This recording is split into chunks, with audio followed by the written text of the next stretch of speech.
In this part हम क्या पढ़ने वाले हैं बेटा, हम पढ़ने वाले हैं, अभी तक हमने क्या पढ़ा था, अभी तक हमने पढ़ा था कि यूरोप कैसे था 18th सेंचुरी में, और किस तरह से बहुत अलग अलग एक ही एम्पायर के अंदर अलग अलग तरह के लोग रहा करते थे। कुछ जर्मन थे, कुछ पोलैंड से पोलिश लोग थे, कुछ इटालियंस थे, अलग अलग तरह के लोग रहा करते थे। ये हमने लास्ट पार्ट में पढ़ा था।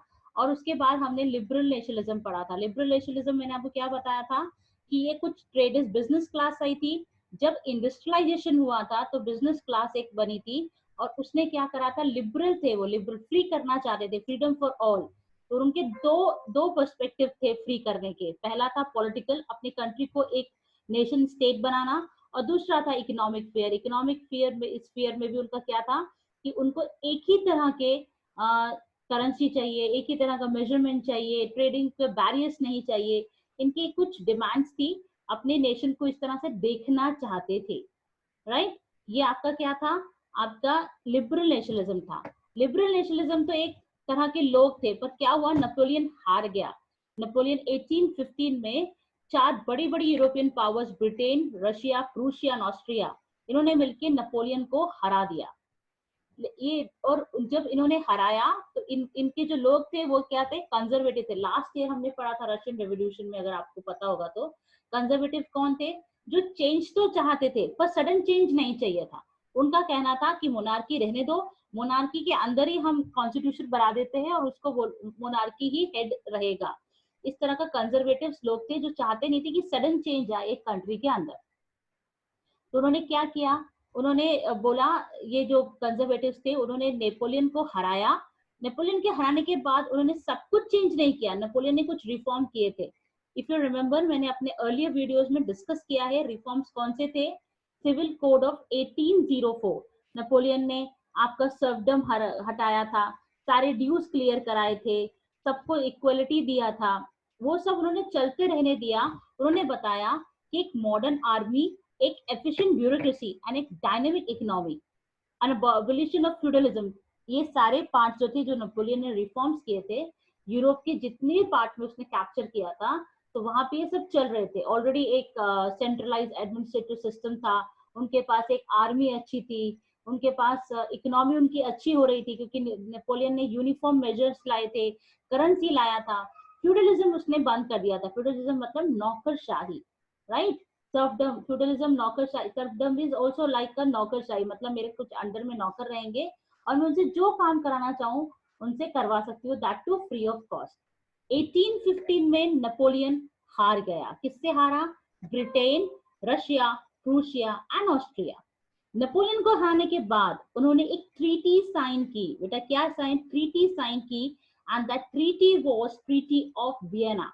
वहां पे साइन हुई, यूरोप में सेटलमेंट हुआ, जितनी भी टेरिटरी को नेपोलियन ने ले लिया था, राइट।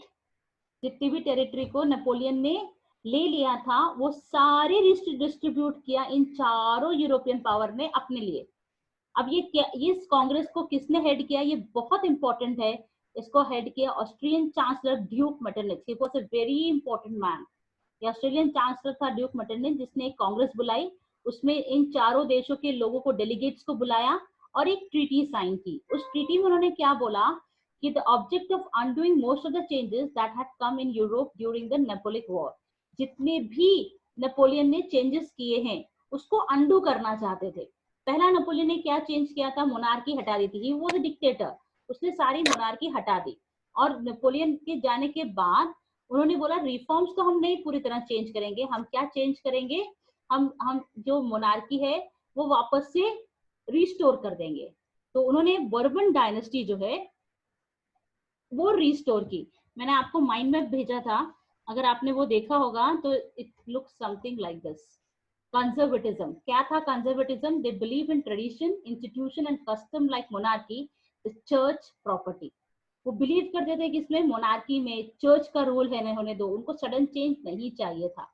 उनको मॉडर्नाइजेशन से कोई प्रॉब्लम नहीं थी, उनका बस यही कहना था कि मॉडर्नाइजेशन करेंगे हम, इंडस्ट्रियलाइजेशन लाएंगे, हम लोगों को थोड़ी बहुत पावर देंगे, लेकिन किसके अंदर देंगे, हम मोनार्क के अंदर, एक राजा के अंदर अंडर में देंगे।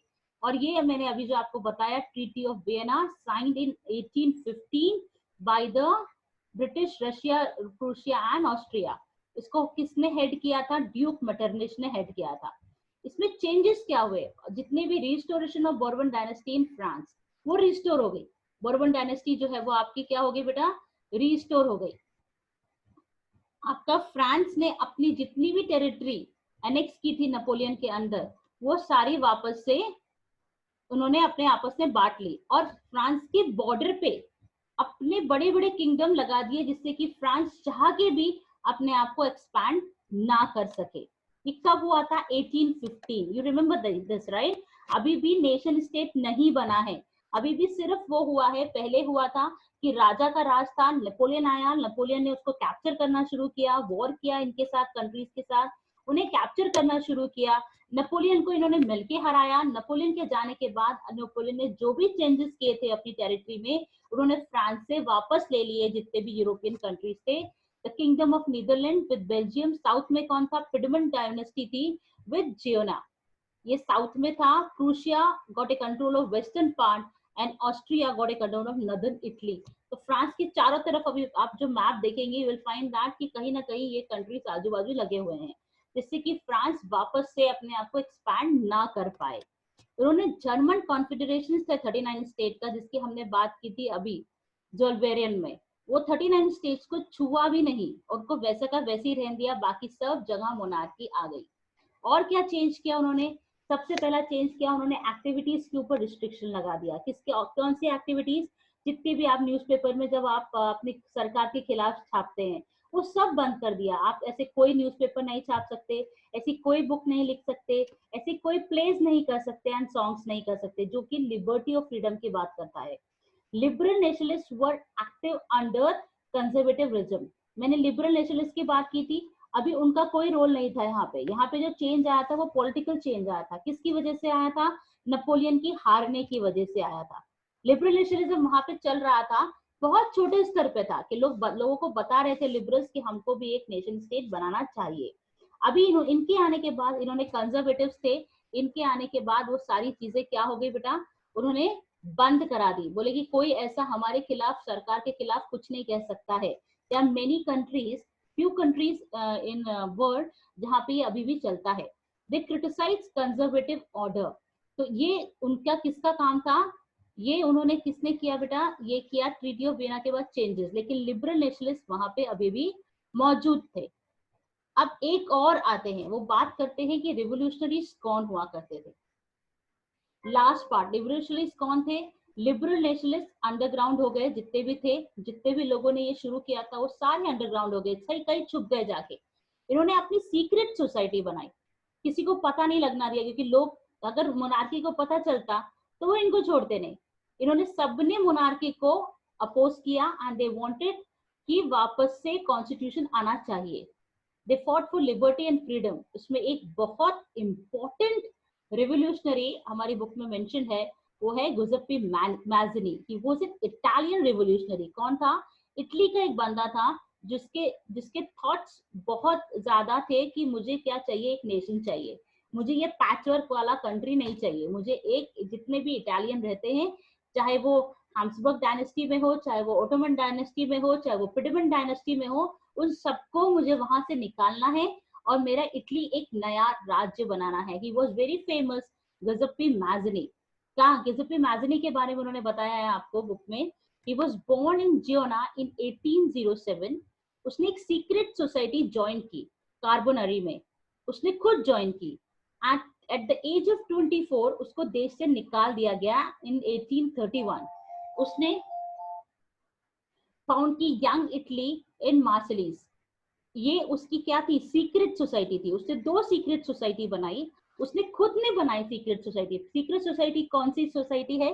जो कि लिबरल नेशनलिस्ट बनाते थे अपने आप के लिए, राइट? लिबरल नेशनलिस्ट बनाते थे कि हमको अपना नेशनलिज्म आगे बढ़ाना है, किसी तरह हमको लोगों को इकट्ठा करना है, और ये जो मोनार्की है, ये जो सिस्टम है, इसको बंद करके एक डेमोक्रेटिक कंट्री बनाना है, एक नेशन बनाना है। Young Europe in Berne members were like minded. मतलब उससे 2 सोसाइटी बनाई, young Italy and young Europe. Young Italy बनाई मार्सेलिस में, यंग यूरोप बनाई इस मेंबर में, बर्ने में। उसके जो मेंबर्स थे वो सारे कहाँ से आए थे? उसकी जो नेबरिंग कंट्रीज थे, पोलैंड, फ्रांस, इटली, और उसके सारे लोग मेंबर बने and he was very famous.